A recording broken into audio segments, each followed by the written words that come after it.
Happy Wednesday, everybody. We made it through Election Day.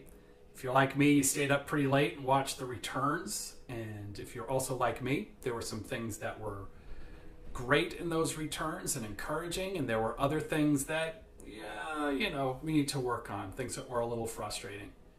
But as we've talked about this past fall, that's what democracy is like. It doesn't begin or end with voting. It is part of the process of civic engagement. So congratulations to everybody for making it through our midterm elections, 2018, and now the work of democracy continues. Now this Sunday, we have a big Sunday. Stephen James will be having a concert at the church at 3 p.m. I hope you guys can make it. I know many of you are looking forward to it. He's going to have some of his own compositions as well as some other pieces that I know you will enjoy. I've gotten to hear him practice because my office, of course, is right next to the sanctuary, and he's been in and out for the last couple weeks, so it should be pretty good. Also, before that, like right after church at 12, we'll have our Lookout Farm Hangout again. It's been a few weeks since we've been able to do that. We've been very busy, but as with the previous ones, it's very unstructured, and we'll just go up and hang out at the Lookout Farm Tap Room for a while.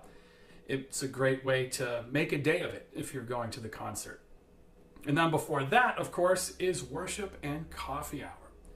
And this week we'll be sort of wrapping up a series we've been doing on things like civic engagement and our role in society.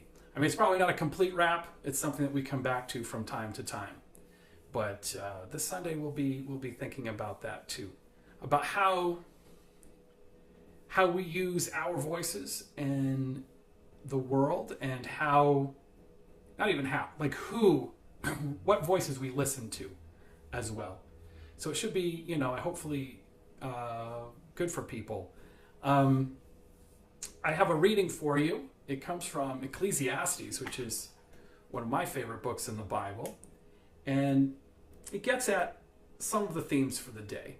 When we think about the voices we listen to, and not just the literal voices, but the things that call to us. Some of them are good, and some of them are not so good. And the book of Ecclesiastes has a lot in it about how to live life. It's a very practical book about sort of practices, spiritual practices, and just the practice of living every day.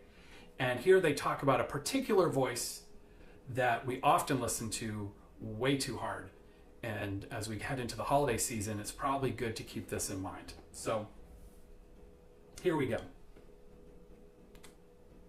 Those who love money are never satisfied. Those who love wealth feel they never have enough. This too is illusion. When goods increase, consumers increase as well. Yet what use are these things to their owners, except as a feast for the eyes? Sweet sleep is the blessing of laborers, whether they're hungry or not. But the richer the affluent become, the greater their insomnia. Here is another grievous injustice I've seen under the sun, when the rich hoard their wealth to their own detriment, or when people lose everything they have through some great misfortune, unable to leave even a crumb to their children. Naked they come from their mother's womb, and naked they return. As you come, so you go, and you can't take it with you. So there we have it. This week we'll be thinking a little bit about the voices we listen to, the gods we worship, and what that says about us, and ways both good and bad, and ways that we can change that if we feel that we should.